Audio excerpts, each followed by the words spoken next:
matin. Cette crise qui explose à 17 000 km de la capitale a bousculé tous les agendas, y compris celui d'Emmanuel Macron.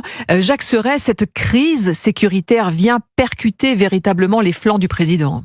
Oui, ce n'était pas du tout ce qu'avait prévu Emmanuel Macron pour cette semaine. Une semaine qui a débuté, je vous le rappelle, lundi avec le sommet Choose France à Versailles et ce record d'investissement étranger de l'ordre de 15 milliards d'euros. Le président avait pour ambition de capitaliser sur cette séquence. Son point fort, l'économie, devait suivre 2 déplacements. L'un à Fécamp hier pour inaugurer un parc éolien en mer. L'autre ce matin à la centrale nucléaire de Flamanville.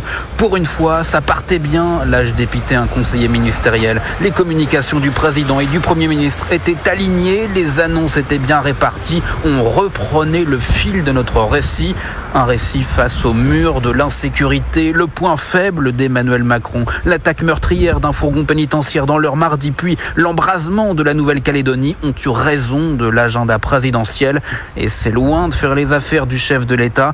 À moins de 4 semaines des européennes, impossible dans ce contexte de défendre un bilan et de vendre un projet. Jacques Serret du service politique d'Europe 1.